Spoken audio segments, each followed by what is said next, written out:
2024년을 시작한 지가 엊그제 같은데 이제 한 달밖에 남지 않았습니다.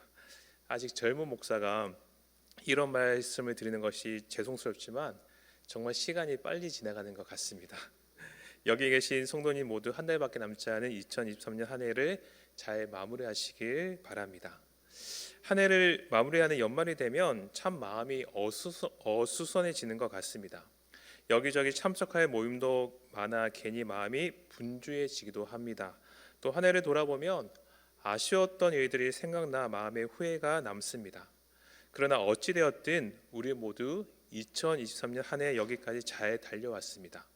수많은 일들이 있었지만 지금 이 순간까지 달려온 우리의 모습 자체가 존중받아야 마땅한 것 같습니다. 그런 의미에서 우리 옆에 계신 분께 이렇게 인사해 보겠습니다. 2023년 한 해 여기까지 너무 잘 달려왔습니다. 수고하셨습니다. 이렇게 인사하겠습니다.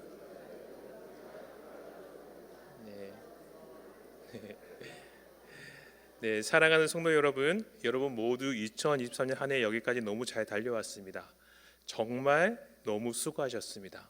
한 해를 마무리하고 새해를 맞이하는 우리 모두에게 하나님의 은혜가 함께하길 소망합니다. 한 해 남은 시간 동안 서로를 향한 이 같은 위로의 말이 넘쳐나는 우리 교회가 되었으면 좋겠습니다. 그래서 저는 오늘 이 시간에 위로에 대해서 말씀드리고 싶습니다. 우리가 인생을 살면서 누군가를 위로하고 또 누군가에게 위로받는 것은 아주 중요한 일입니다.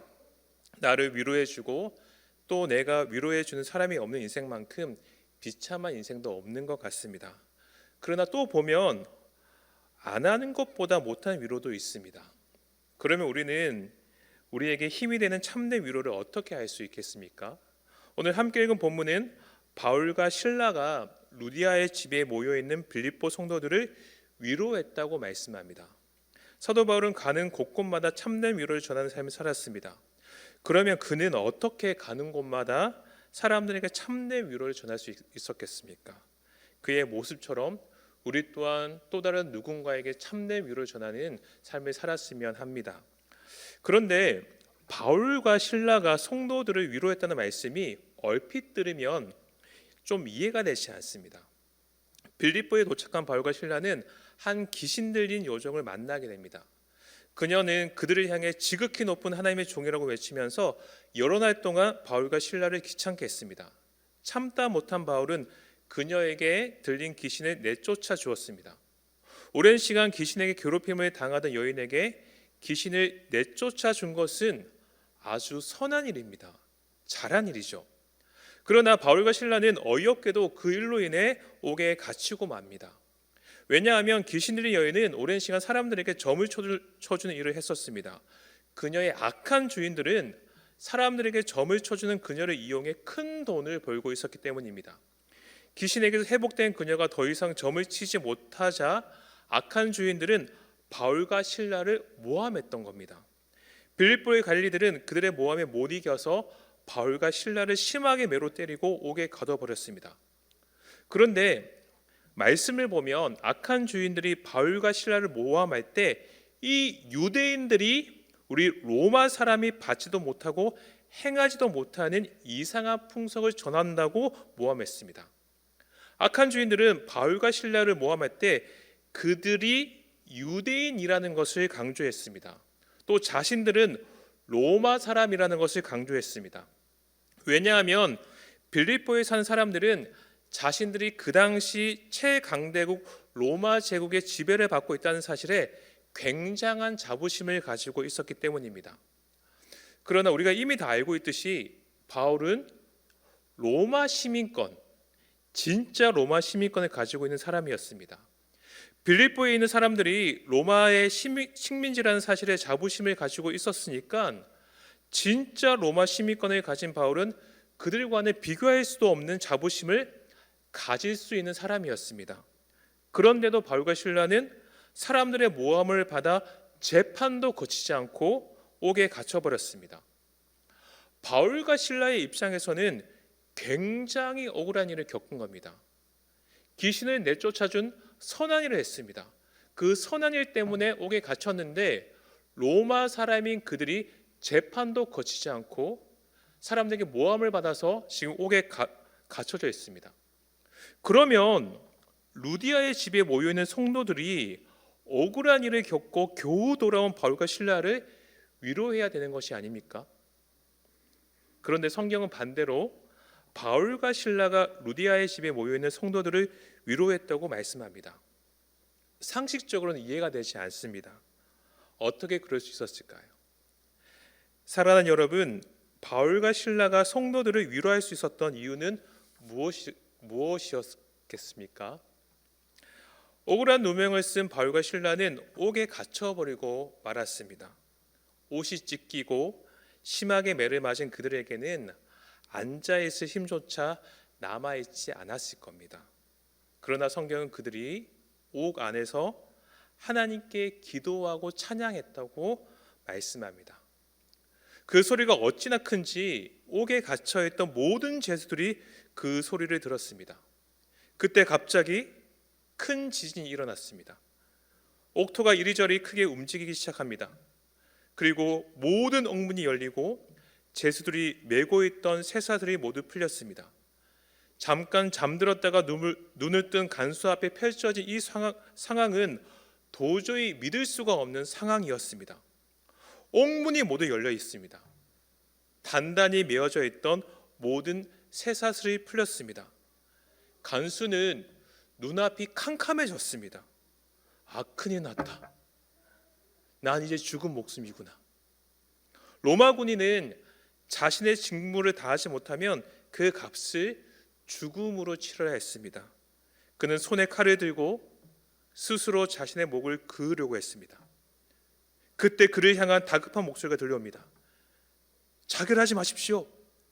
우리는 도망가지 않았습니다. 우리 모두 여기에 있습니다.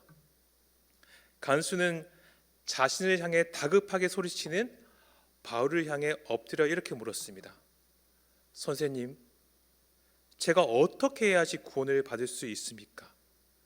그의 질문에 바울이 대답합니다. 본문 31절 말씀입니다. 제가 보니까 몇 분이 눈을 감고 계시는데 눈을 뜨는 의미에서 우리 31절 말씀을 큰 소리로 읽어보겠습니다. 함께 읽겠습니다. 이르되 주 예수를 믿으라. 그리하면 너와 내 집이 구원을 받으리라 하고. 아멘. 바울과 실라에게 복음을 들은 간수와 그의 온 가족은 세례를 받게 되었습니다. 간수와 그의 온 가족이 예수님을 믿게 된 것입니다. 사랑하는 여러분, 바울과 실라가 옥에 갇힌 것은 분명 억울한 일입니다. 그러나 하나님은 그들이 겪은 억울한 일을 통해 간수와 그의 온 가족을 구원시켜 주셨습니다. 간수와 그의 온 가족이 회심한 사건은 로마 제국의 복음화의 결정적인 단초가 되었습니다. 이처럼 바울과 실라는 그들이 겪은 고난 속에서 역사하시는 하나님의 손길을 경험했습니다. 그래서 사도 바울은 고린도후서 1장 5절 6절에서 이렇게 고백합니다. 그리스도의 고난이 우리에게 넘친 것 같이 우리가 받은 위로도 그리스도로 말미암아 넘치는도다. 우리가 환난 당하는 것도 너희가 위로와 구원을 받게 하려는 것이요 우리가 위로를 받는 것도 너희가 위로를 받게 하려는 것이니 이 위로가 너희 속에 역사하여 우리가 받는 것 같은 고난을 너희도 견디게 하느니라. 아멘. 바울은 전도 여행을 하면서 자신이 겪은 고난을 통해 역사하시는 하나님의 손길을 수없이 경험했습니다. 그 고난이 겉으로 보기에는 아픔이지만 그 아픔을 통해 하나님의 나라가 확장되는 것을 그는 수없이 경험했습니다. 그래서 그는 그리스도의 고난이 우리에게 넘친 것 같이 우리가 받는 위로도 그리스도로 말미암아 넘치는도다라고 고백할 수 있었습니다.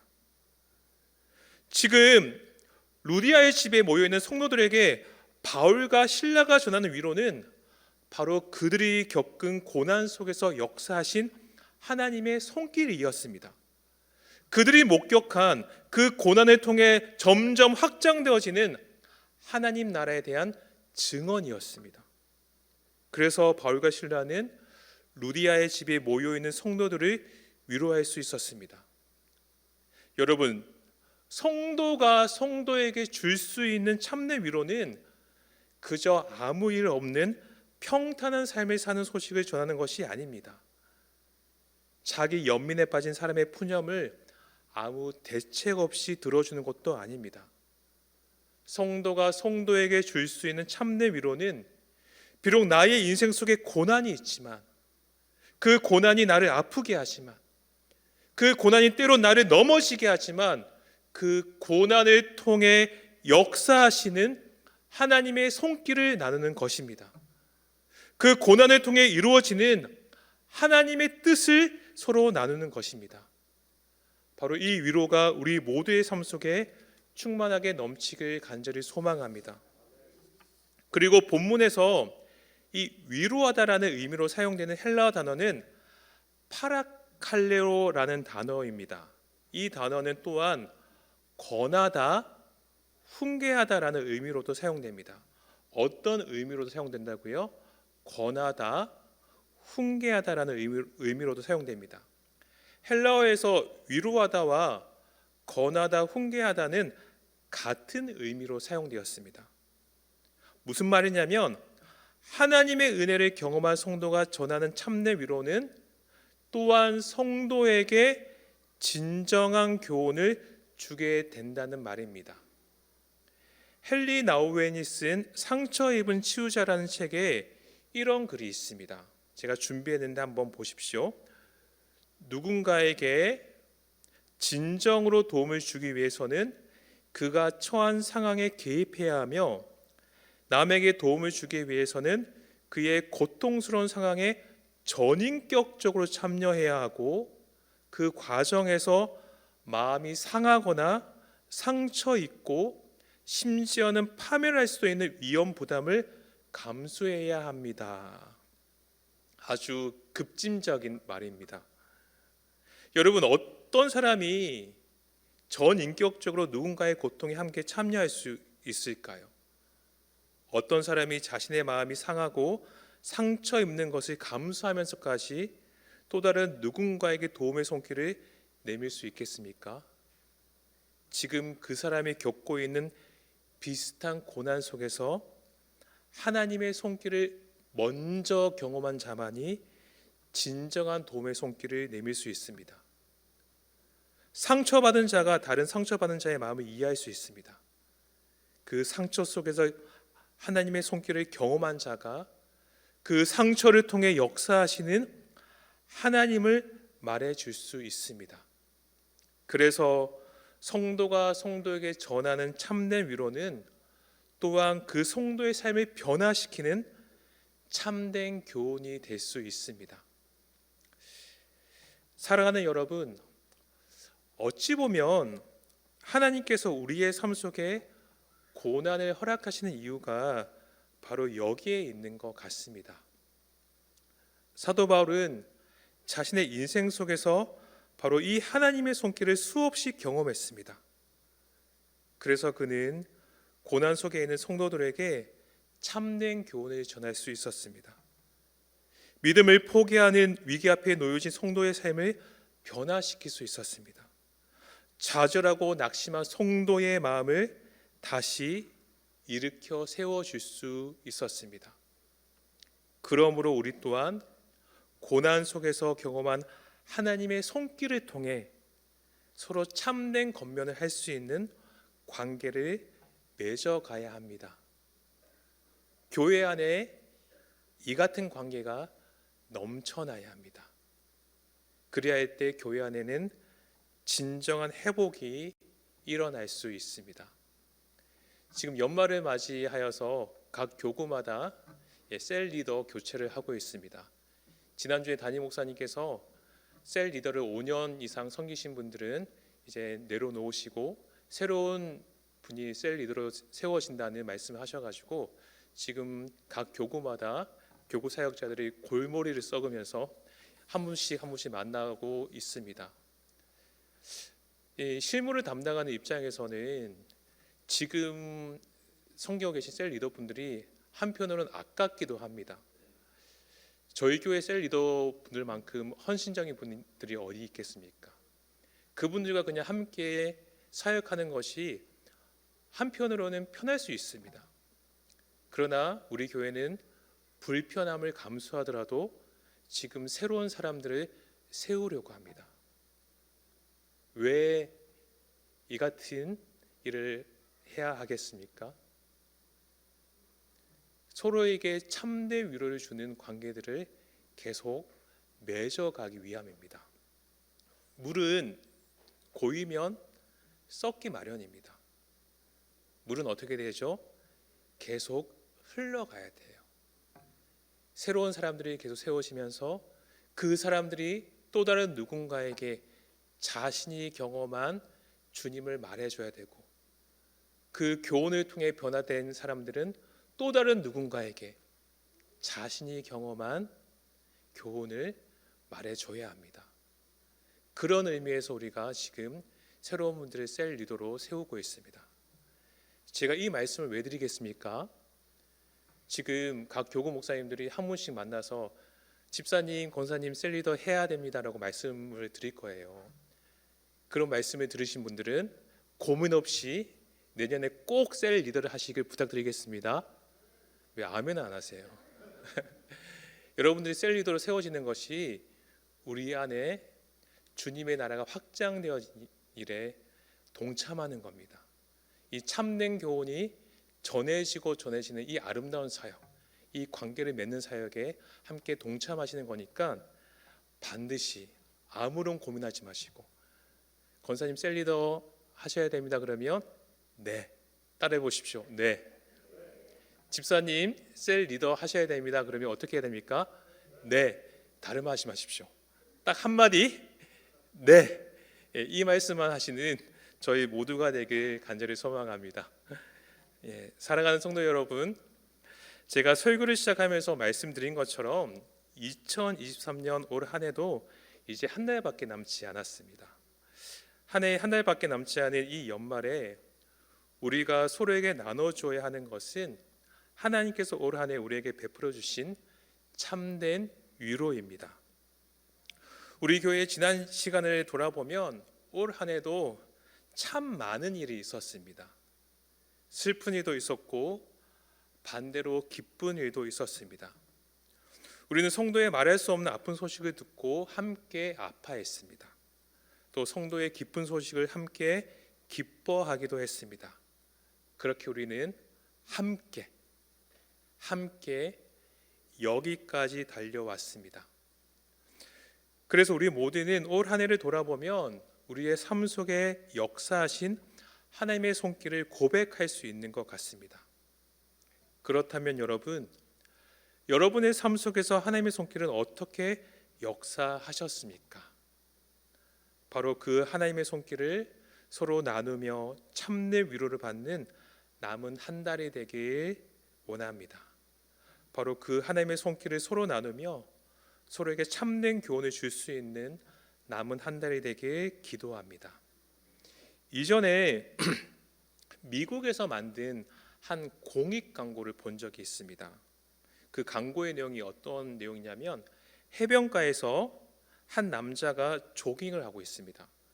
조깅을 하던 남자가 자전거 쪽으로 굴러가는 큰 튜브를 발견합니다. 그래서 그 남자는 그 튜브를 치워줍니다. 자전거를 타던 여자는 그 남자 덕분에 사고를 면할 수 있었습니다. 그 다음 장면으로 바뀌고 자전거를 타던 그 여자는 자신의 앞마당에서 낙엽을 치우고 있었습니다. 그때 옆집을 보니까 한 할머니가 힘겹게 집 앞에 있는 낙엽을 치우고 있었습니다. 그녀는 자신을 도와준 남자를 생각하면서 할머니를 도와 집 앞에 있는 낙엽을 함께 치웠습니다. 그 모습을 세차를 하던 한 남자가 보게 됩니다.